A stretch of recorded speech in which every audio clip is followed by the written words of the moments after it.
Oh, aduh. Film akan kita bahas kali ini adalah sebuah film yang bergenre drama romance lagi nih, yang berjudul The Housemaid tahun 2021 cuy. Mantap nih, film pembantu lagi ya. Salah dan ini lagi nih gue ngomong nih. Aduh, nih dasar kalian ini yang mengganggu orang rekaman terus ya. Apalagi nih. Film yang berdurasi tayang 1 jam 54 menit ini rilis pada tanggal 10 September tahun 2021 dan disutradarai oleh Roman Perez Jr., dibintangi oleh Debbie Garcia, Albert Martinez, Lois de los Reyes, susah namanya cu, aduh nih, dan bapak lucu-lucu manjak sayangan gua nih yang seperti biasa ya, aduh nih salah gitu terus gua ngomong cu, yaitu Mbak Kelly Verjosa cuy. Aduh. Berkisah tentang seorang gadis desa yang direkrut untuk menjadi pembantu oleh salah seorang asisten pengusaha besar yang kaya raya.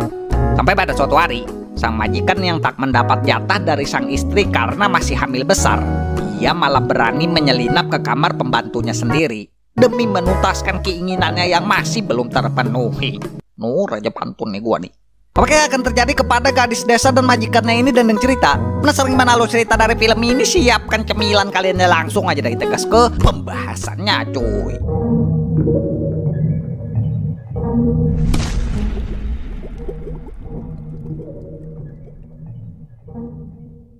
Di awal film kita akan diperlihatkan mbak-mbak manja bangun tidur pagi-pagi yang duduk melamun narik nafas dulu, belum fokus masih ngumpulin nyawa.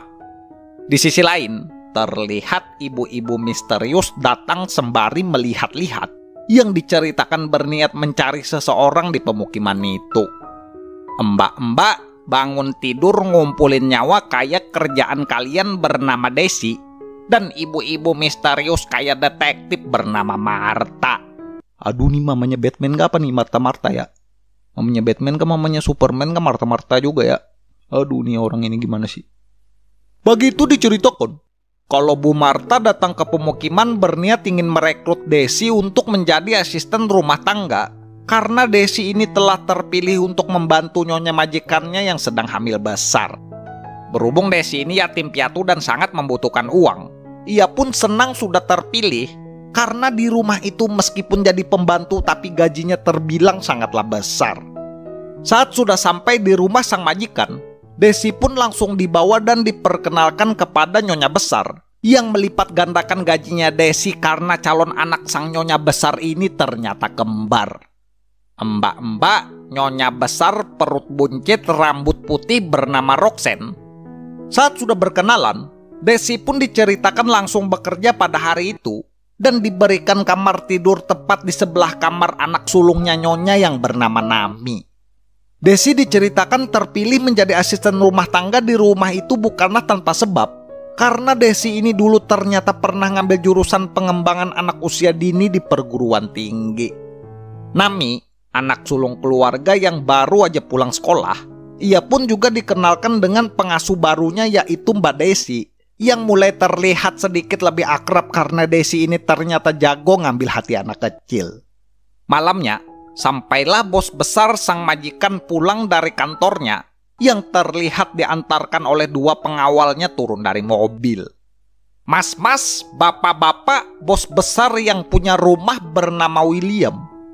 Meskipun ceritanya Pak Bos ini uangnya berlimpah dan sangat kaya raya, Pak William pun diceritakan tetap ramah dan tidak sombong, meskipun berinteraksi hanya dengan seorang pembantu seperti Desi.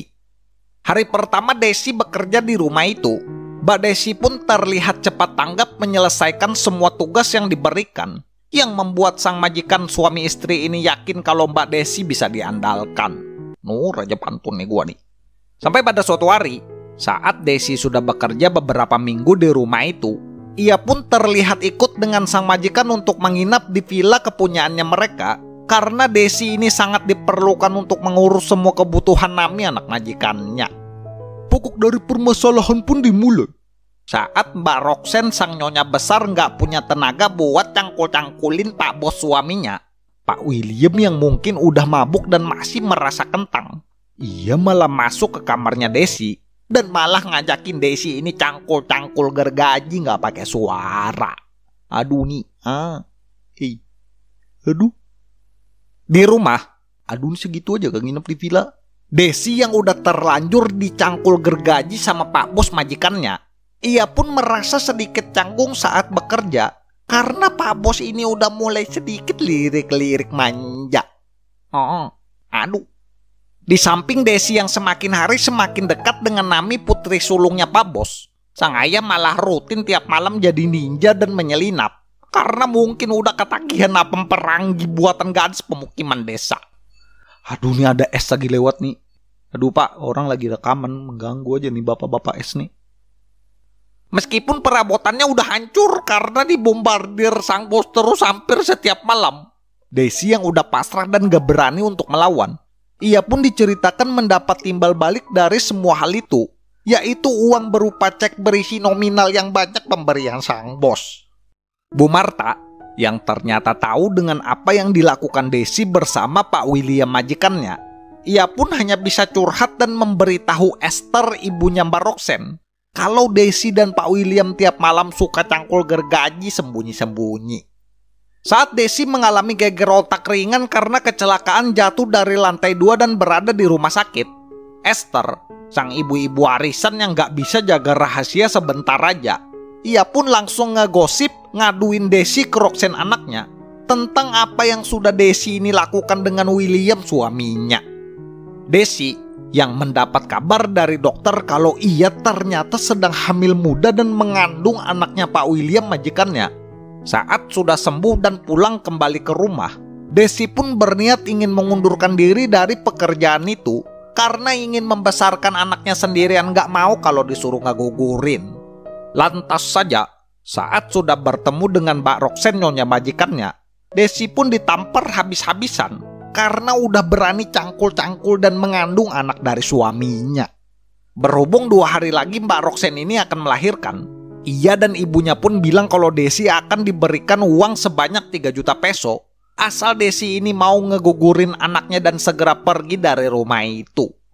Karena tidak suka melihat perlakuan Roxanne dan Esther yang seenaknya, Bu Marta pun bilang kalau Desi ingin mempertahankan anak yang ada di kandungannya, maka Desi harus berani melawan 2 nenek sihir yang punya duit itu saat ia ditindas. Kebenaran pun juga terungkap saat Nami bilang dan bercerita bahwa ia tahu kalau neneknya itu telah mendorong tangga dengan sengaja, yang membuat Desi ini hampir mati karena jatuh dari lantai 2. Akibat hal itu, Desi pun berniat untuk membalas dendam kepada Esther dan Roxanne majikannya dengan membeberkan dan bilang ke Pak William kalau ia telah hamil dan mengandung anaknya. Desi bilang kalau Esther dan Roxanne ingin memberinya uang 3 juta peso asal Desi mau pergi dan menggugurkan anak Pak William yang dikandungnya. Pak William yang sudah tahu kebenaran yang telah terjadi, saat ia melihat Desi terbaring lemah karena diam-diam diberi obat penggugur kandungan oleh Roxanne dan ibunya, ia pun marah besar kepada Esther karena sudah berniat ingin membunuh anaknya yang dalam kandungan Desi. Saat Desi sudah keguguran dan keluar dari rumah sakit, karena murka, Desi pun kembali ke rumah itu dan membeberkan semua yang terjadi di depan semua orang termasuk Nami yang masih kecil. Di samping Bu Marta yang mengundurkan diri dari pekerjaannya karena sudah muak dengan sikap Roxanne dan Esther yang tak berjiwa, Desi yang juga sudah gila karena kehilangan anak kesayangannya akibat ulah Roxanne dan Esther, berniat ingin membalas dendam. Desi malah mengikatkan tali yang sudah terpasang di lampu hias ke lehernya dan melompat berniat untuk bunuh diri di depan Nami anak Roxanne majikannya. Dan filmnya pun berakhir naas dengan kematian Desi yang tergantung dan membakar dirinya sendiri, dan Nami yang trauma karena melihat kematian pengasuh yang ia sayang di depan matanya. Cuy. Oh, aduh nih serem juga filmnya cu. Hei, aduh. Dah, gitu aja ya. Guys, ya mungkin segini aja ya untuk pembahasan alur film kali ini ya. Ini buat kalian yang pengen nonton full movie-nya, kalian langsung aja start nonton film The Housemaid tahun 2021 di Google Chrome. Dari film ini kita bisa belajar, mantap nih, ada pesan moral lagi ya. Beranilah mengambil keputusan untuk menolak saat hal yang kita yakini salah akan terjadi di hidup kita. Karena semua hal yang terjadi di dunia ini tak pernah luput dengan yang namanya sebab dan akibat.